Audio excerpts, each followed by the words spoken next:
Okay. Welcome to the Anderson Report. Thursday, August 13th. And it wasn't a wildly volatile day in the market. Markets basically traded in a relatively tight range today. Good evening, Rick. Markets basically traded in a relatively tight range, but it was a very interesting day nonetheless on a couple of accounts. For the second day in a row, both the Dow and the S&P hit what are now looking like more significant resistance levels. The Dow hit 28,000 before it backed off a little bit, and the S&P for the second day in a row just briefly scratched its way into what would have been all-time high positive territory above the 3386 level, only by a couple of points, and only very briefly. I mean, for less than 5 minutes, right around 1 p.m. Backed off from there, closed about 15 points lower than that. But really, by the end of the day, you had just fractional gains or losses for the major market averages. But before we get into that, let's start with a couple other people just coming into the chat here. Pablo, good evening. Maddie, thank you for joining us. And I'll just do the obligatory. This is the Anderson Report. This is my YouTube channel titled The Anderson Report. I am Tim the Source Anderson. And we talk about the economy, the stock market, a little bit of politics, and how everything kind of weaves itself together in terms of the whole, what I call the eco-political world of finance. So this broadcast will also go out on my Periscope channel, which is TJ Anderson 12. My Twitter handle is TJ Anderson 1. I think most of you know that. But if you have not yet subscribed to the YouTube channel, please subscribe by hitting the red subscribe bar.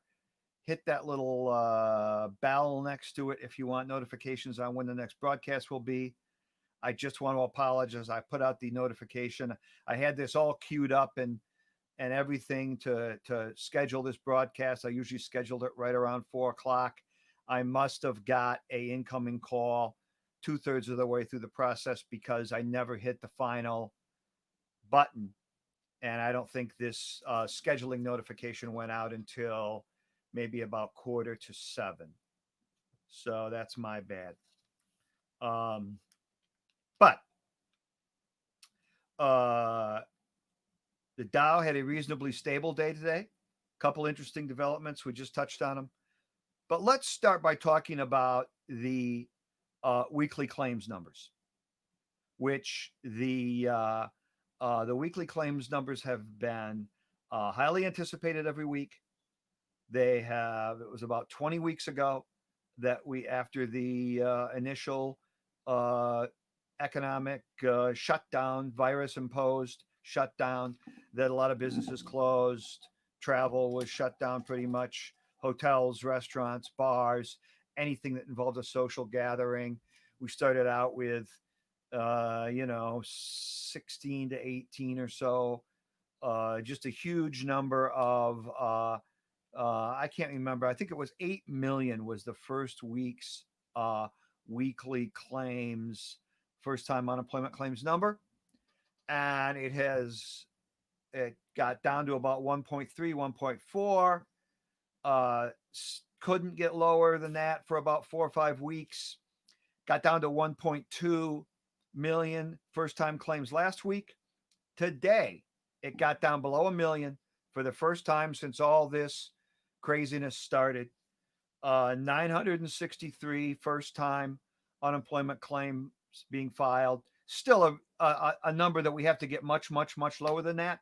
But kind of a positive sign that it got down below a million, beating the estimates by about 150,000. The estimates were for about uh, a million 120. It came in at 963,000.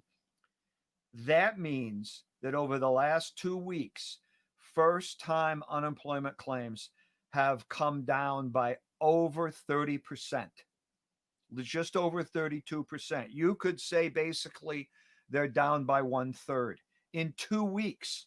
From 2 weeks ago, in the week ending July 25th, we were at 1,400,000 and change. We're now at 960,000 for this last 2 weeks. That's a drop of almost 500,000 first time weekly claims filings in 2 weeks. That's a pretty sharp drop. I mean, we would love to see this number get down near 800 next week, maybe below it, maybe down below 800, maybe down below 750 by the end of the month. That would be a positive sign for the um, for the markets. Now, the other thing that is also very positive about last week or this week that so you had this week that ended July 25th at um over 1,400,000. And then you had a drop for the following week that probably ended, let's say, a week after July 25th. So maybe that was August 1st, maybe it was August 2nd, at down to 1,200,000. And then you had last week that ended, let's say, August 9th, if I've got my sequencing right. Any follow through into this week will be very positive for the August unemployment report that will come out the first Friday of September. We've only got 2 more unemployment reports before the election. We've got the August unemployment report that comes out the first Friday of September. We've got the September unemployment report that comes out the first Friday of October. The October unemployment report is going to come out 3 days after the election, the first Friday in November. So we've got 2 more monthly unemployment reports before the election. And this week, that it ends either tomorrow or Saturday, this week is what they call the survey week for what will become the August unemployment report. I don't want to bore people with this, but I like to get into the mechanics of how things happen and where these numbers come from, because some people, it's important to know, like, these numbers aren't all hard data. They start out with surveys, they get filled in with raw data later. That's why you get adjustments for revisions for a couple of months. And a lot of people talk about these numbers as if, they're a gospel type number, and they're just, the number is the number, and it's, hard and black and white. A lot of them are black and white, but there's also some, they don't want to wait months and months to get a unemployment number out for a month. So it starts with surveys. They survey 60,000 households, and they ask people if they work this week, blah, blah, blah, blah, blah, a number of questions. And that's where, but they do that in the second full week of the month. So this week is the survey week for the August unemployment report. The momentum for the weekly claims dropping by a third, or 500,000, coming into the end of last week, I just think that's got to be positive for the August unemployment report. We'll see. We'll try to get a closer handle on it as we get later in the month. Continuing claims number, that's a number that's been talked about a lot. Obviously, that's people that filed that are still filing, but they're not first-time filers. That's the aggregate of all the people that started filing from whenever they started, as much as maybe 20 weeks ago. 15.5 million, down from 16.2. We'd love to see that number take a big drop before the end of the month, maybe get it down to 12 or even less. One piece of positive data on the virus. I saw that new virus cases down 17% over the last 2 weeks, or from 2 weeks ago. I think we've seen that it's not quite as hot as it was, not temperature wise, but in terms of virus cases in South Florida, in the big population zones in Texas, Arizona, California. Sure, they're still getting new cases. They're still testing, I don't know, seems like a couple million people a day. But it's not, we seem to have come off that peak that we've had in Florida and in other parts of the Sun Belt. That's probably a positive. Okay. One other piece of data, just because I've mentioned it a couple times this week, and it's not necessarily a positive yet, but the TSA travel numbers were. I'm going to miss this here. You're going to have to bear with me on this. TSA travel numbers for Wednesday were 590,000. That compares with 595,000 a week ago. This number made a lot of headlines on Monday when the number for Sunday, which is the busiest travel day of the week, hit 830,000. This is people going through TSA checkpoints at airports domestically. Okay. That was the highest number since the Tuesday after we began the economic shutdown, which would have been March 17th, St. Patrick's Day. So not a big decline from a week ago, the same day. That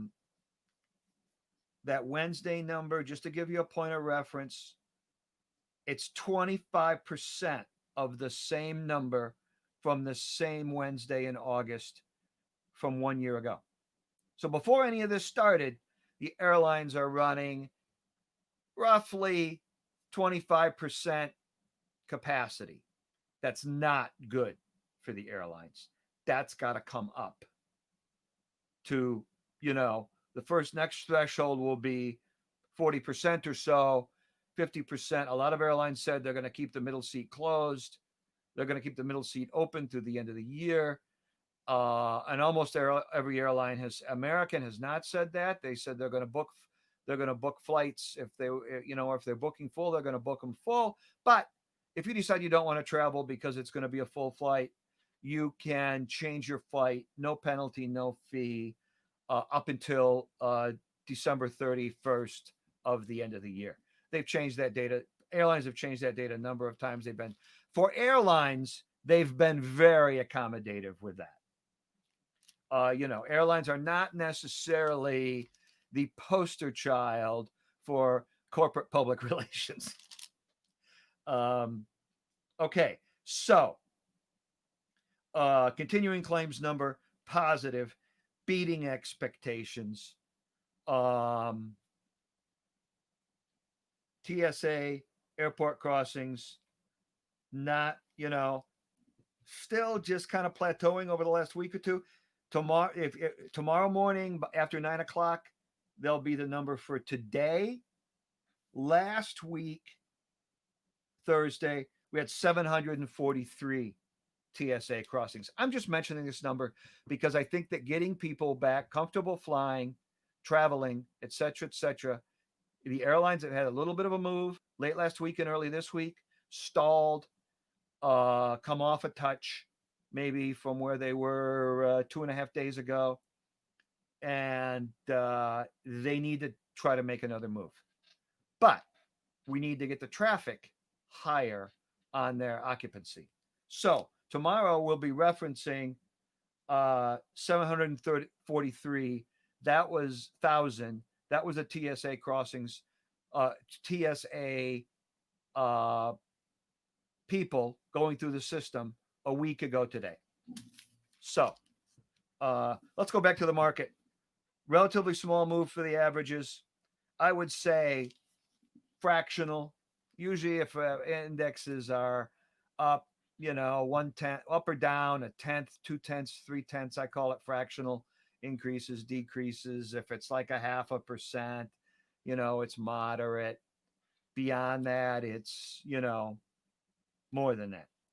But although stocks did trade in a tight range, and I mentioned this very early, but I don't know if everybody was on yet.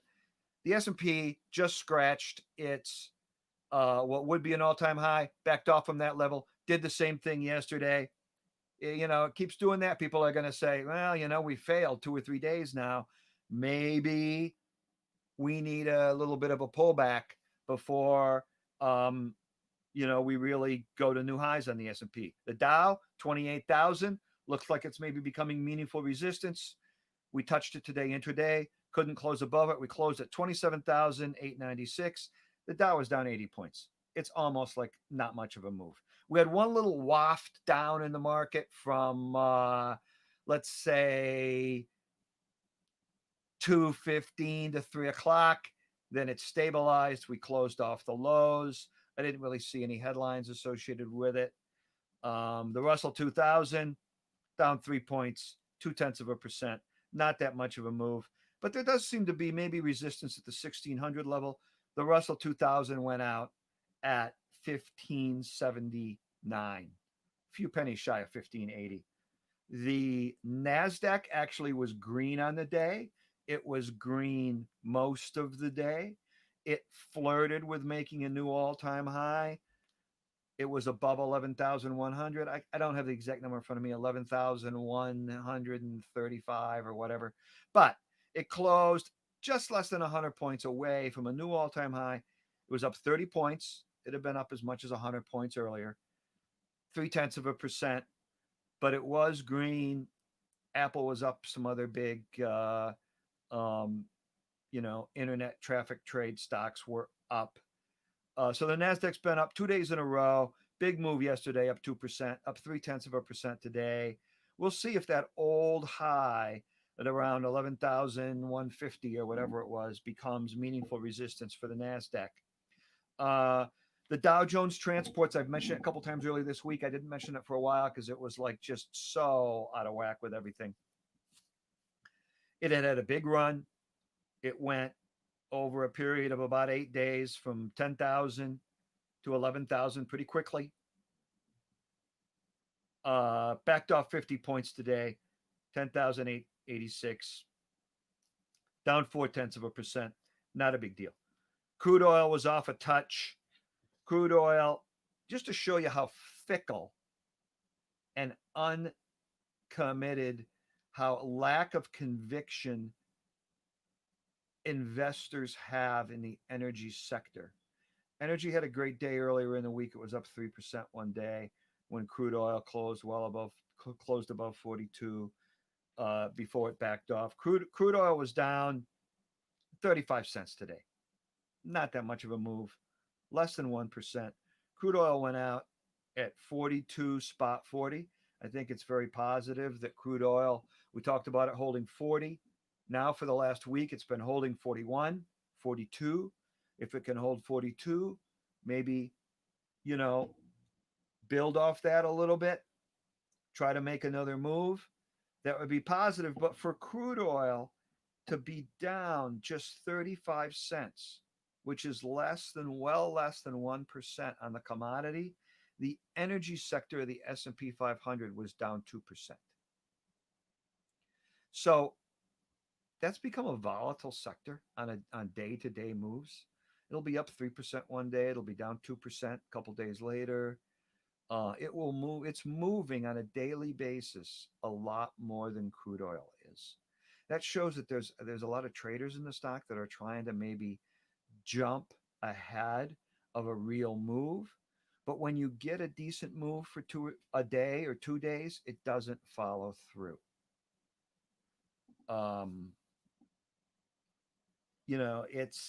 It's a sector worth watching.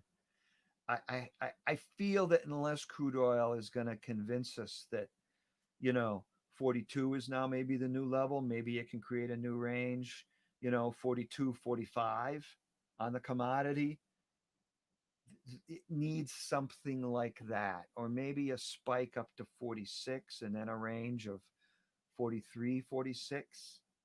Maybe a print at 40, holding that mid 40 level for a while before um, it can really go higher. So Greg has a question here. Why are financials lagging the S&P so badly? Well, they potentially have some exposure to some companies that might not be surviving the uh, self-imposed economic shutdown from the virus. They have not really been a growth sector for quite a while. Now, I will say that financials did have a pretty good move late last week into Tuesday, and they've backed off a little bit.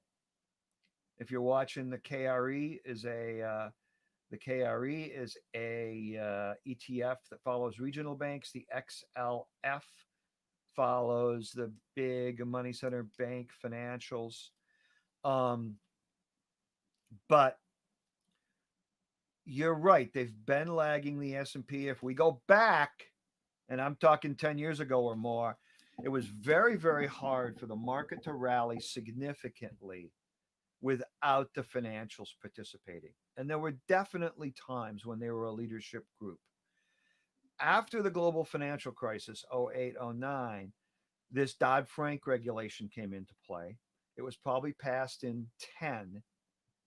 And then a lot of the details for it were not really written in for maybe as much as 2 or 3 years.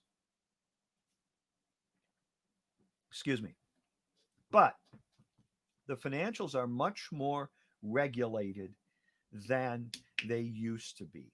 They've almost, not to the extent of the utilities, but they've almost become regulated, like regulated public utilities, because they provide a big public utility, and they um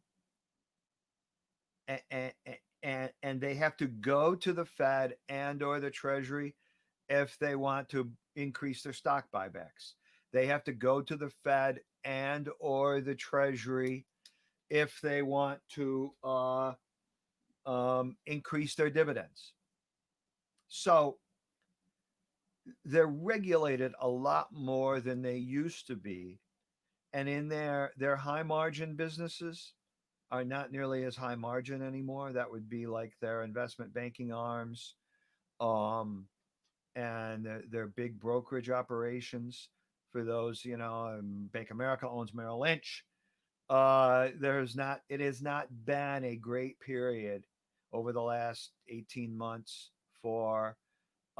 There's been some IPOs, there's no doubt about it, and there's been some corporate finance transactions, but where companies used to be 10, 15 years ago, even if you go further back, before all the Dodd-Frank regulations, companies used to, there's been so much explosion in the private equity market that where companies a long time ago used to go public as soon as they could, now they stay private as long as they can, because they can raise tranche after tranche after tranche after tranche of private equity.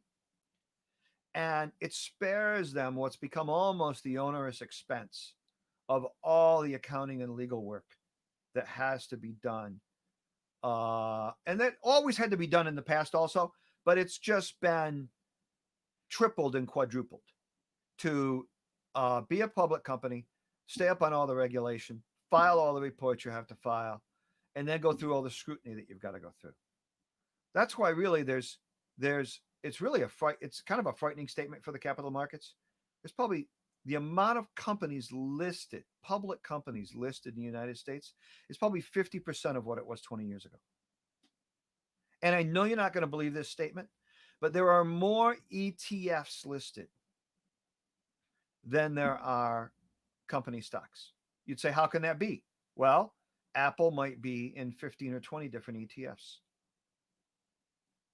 So I'm not going to get into a long conversation with it right now, but financials just, there's times when they're attractive because they get really, really cheap sometimes. I think they got a little bit of a boost when we had a move up in the bond market a little bit. And they like a steeper yield curve, which the curve steeper than it was a couple weeks ago. So we had a sharp move up. We have a little bit of pullback for a couple days. I think there's a chance that they can trade above where they were for most of July and work their way higher. But it's going to take a little bit. It's going to take the economy making that move that we've been talking about to more economic activity and a slightly higher yield curve, which brings me into Rick's question. The action in the bond market, 0.72 for the 10-year today. Yes, the 10-year traded at 0.72%. It's the highest level since June, early June. The 30-year traded at 1.43%. Just to give you a frame of reference, on June 5th, when the market had its big spike in early June, and the airlines made a ridiculous run higher, the Dow traded up to 20. What did the Dow trade up to? I think the Dow is above its June high now, but the Dow traded up to 27.55. And you had a short-term peak in the market, came off that, didn't get to that level again until just the last couple of weeks, except for the NASDAQ, of course. The 10-year got up to 0.9%. It looked like the economy was just going to come roaring back like crazy. Before then, we got the new, fresh outbreaks of a lot more coronavirus cases in geographic areas where the outbreaks had been very minimal before. Then companies became a little bit slower toward reopening as fast as people thought. Airlines saw, not as sharp as an increase in their traffic as they might have anticipated. And a lot of stocks and sectors came off those June highs pretty quickly. The 10-year note traded as high as 0.9%. A week later, it was down to 0.68%. Okay. Just to give you a frame of reference, on March 20th, before really this big outbreak, everybody realized what this was going to be before the big decline started. The high for the S&P and the high for the NASDAQ was February 19th. The high for the Dow had been a week earlier on February 12th. On February 20th, the 10-year yielded 1.5%, just to give you a frame of reference. When we started to sell off hard, by March 3rd, the yield on the 10-year got down to 1.0%. We're now at 0.72%. I like to see it a little bit higher. I don't really think it's going to show a lot of inflation. Look, I know there's a little bit of inflation maybe in food. There's a little bit of inflation in car prices. There's a little bit of inflation in some other things that were maybe had a little bit of scarcity issues. Housing is a mixed bag, whether you're in a city or a suburban area. Whether you're in a city that everybody wants to move out of or the suburban area that everybody wants to move to. So the bond, 0.72. The only thing I'd mention is I know that some agricultural commodities were higher today. And some of these big storms that we've seen did cause some damage in some farm areas. You might see a short-term spike in some agricultural commodities the remainder of the year. Whether or not that really works into food prices, I think it's going to turn out to be a pretty transitory thing. And then we also got this data point that of all the agricultural stuff sold over the last time period, I'm not sure what it was, China had bought 40% of it. I think that was put out as a affirmation that they are living up to phase one of their trade deal. We'll see if that can hold. So kind of going over a lot of stuff here, but so we can talk about the breadth of the market today. Almost the mirror image of yesterday. We mentioned that We didn't think the breadth was as strong as it should have been yesterday for a market where the major averages rallied between 1 and 2%. Yesterday, advanced declines on the New York were 3 to 2 positive. On the NASDAQ, they were only 4 to 3 positive. Today, on the New York Stock Exchange, advanced declines were 3 to 2 negative. So we had about 1,800 decliners, 1,200 advancers. On the NASDAQ, they were a little bit less than even, not quite 4 to 3 negative. So the NASDAQ was up today. The advanced decline line on the NASDAQ was negative. So the rally is kind of still a little bit narrow in the NASDAQ. You know what it's being driven by.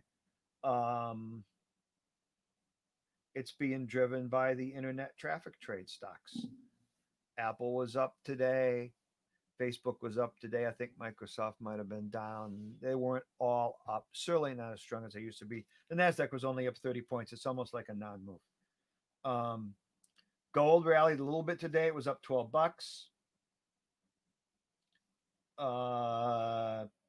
Traded to 1960. Kind of feel like the gold story is not over yet. We had a very, very sharp decline a couple days ago. It was down 6%, $120 in one day. Silver was up, got up above the futures. These are the futures contracts. The spot prices would be lower. Silver got up above 27. It rallied over 4%. Silver's been more volatile on a percentage basis than gold. Nat gas was up 2%. Sectors, I mentioned energy was down 2%. Real estate, those are REITs, down 1.3%. A lot of stories in the media over the last couple of days about some shopping stores closing down in big cities, particularly highlighting New York City. Some high-end retailers still boarded up from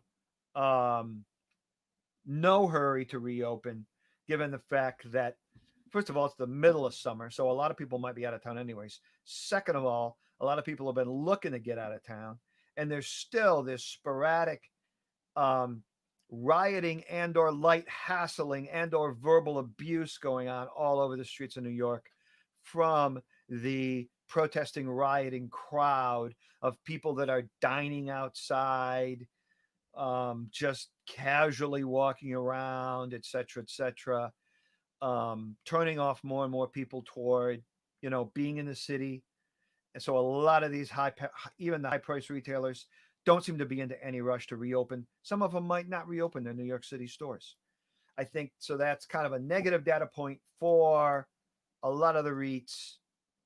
A lot of the big buildings in New York are REITs, et cetera, et cetera. So financials down 0.6%. We mentioned they're pulling back from the big move they had for a couple of days. Industrials down 0.6%. They've really outperformed a lot. Materials pretty flat today. Let's see here. Tomorrow we're going to get retail sales. We're going to get industrial production, capacity utilization. Those aren't terribly exciting numbers. The retail sales numbers are important numbers.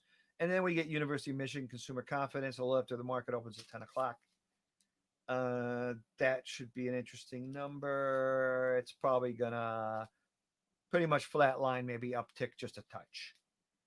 The only other piece of news that I saw, there are two other pieces of news that I thought were interesting. Excuse me. So there was a piece of news late in the day, and I don't know if this caused a little bit of waft in the market or not. The Fortnite app has been taken off the Apple App Store. Now, Apple stock was up today. I know that the Fortnite game is one of these games that people play that got a tremendous amount of attention. And if anybody can chime in on this, I'd appreciate it. The Fortnite app is a Fortnite is a game that a tremendous amount of people play, and was wildly popular. Got tremendous amount of attention, mentions in financial media, overall media, etc. Maybe 2 months ago. Maybe the peak of it was 2 months ago. From what I understand, it's a very, very, very highly used app. Now, Apple obviously has tons of apps on their store. I don't really know the reason for why it was taken off the store. I think it was initiated by Apple. I do not know if it's also been taken off the Google Play Store or not. Clearly, Apple gets a lot of money from people that post their apps, their pay for apps on the store. I'm sure this is a dispute over revenues that the app providers, creators are supposed to get uh, compensate Apple with. But I'm not up on the details of it.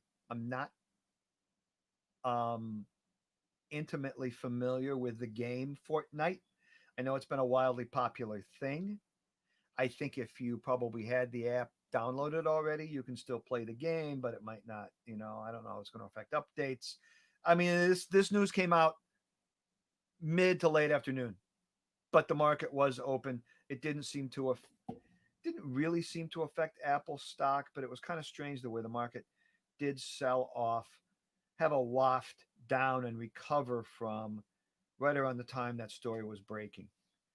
So nobody really has anything to add to that, but I just wanted to mention it because it involves Apple, biggest cap stock on the planet. Also, there was some chatter today how Apple was up. That was up $7.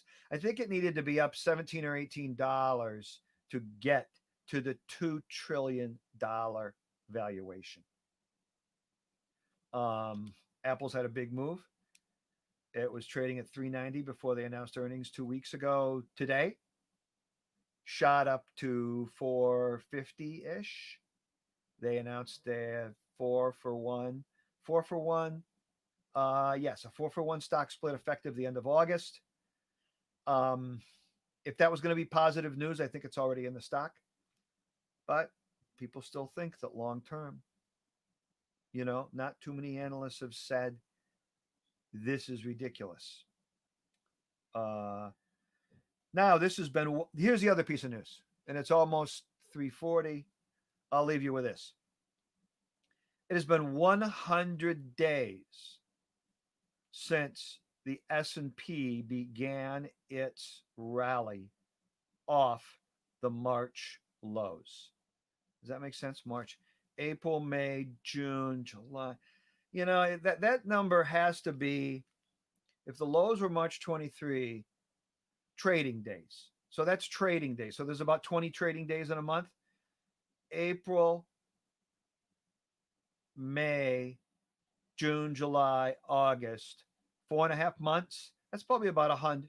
That's probably close to 100 trading days. This is a thing that was listed by by a guy named Ryan Dietrich, who's the chief strategist and a technical analyst at LPL Financial. He's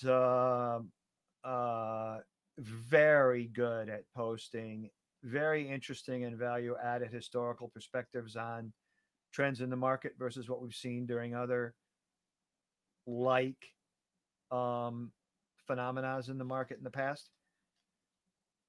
He says it's the largest percentage 100-day rally ever for the S&P 500.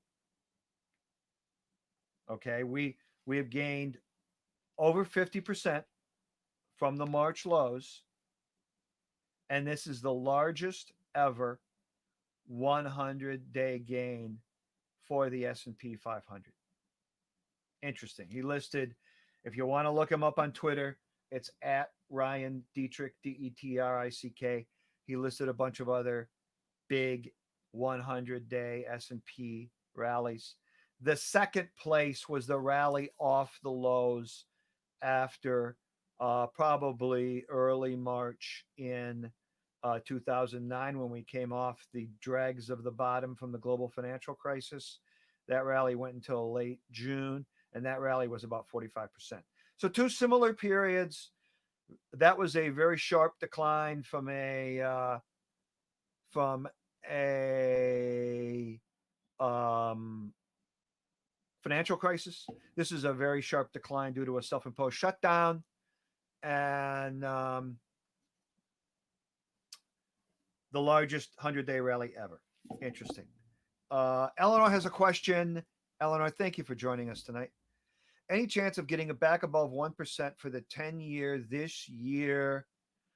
Well, we've got after tomorrow, we will be halfway through the third quarter. Can you believe that? It's almost amazing.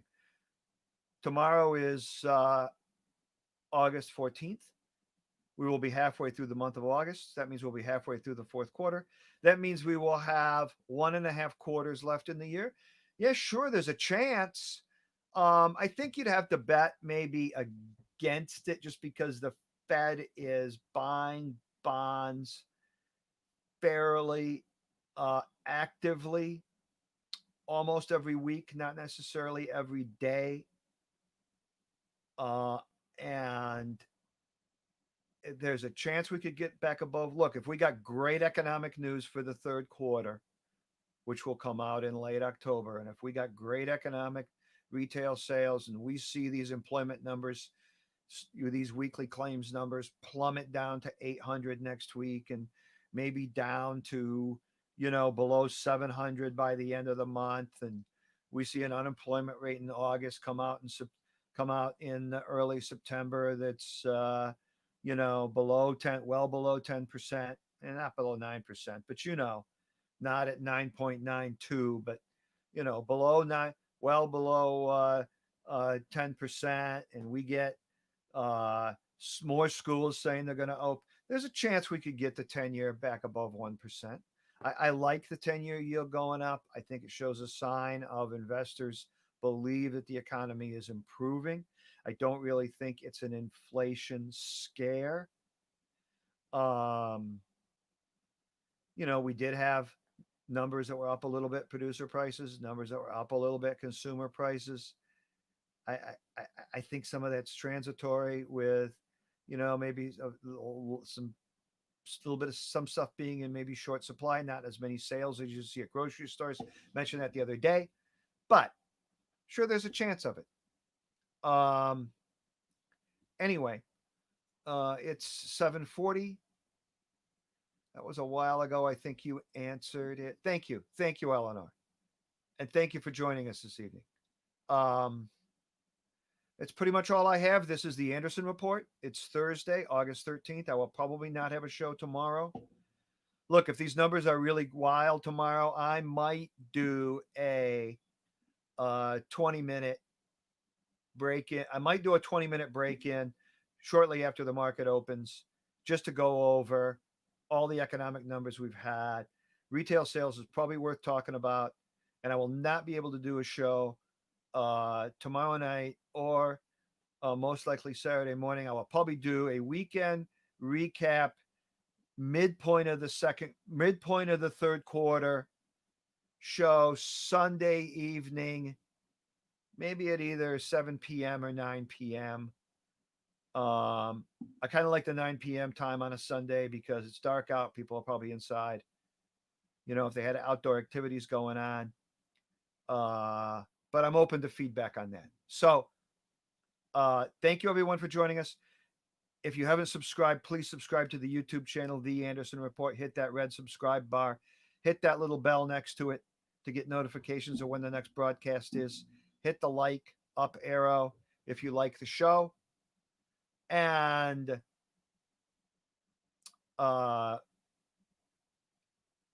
this is The Anderson Report. I'm Tim the Source Anderson.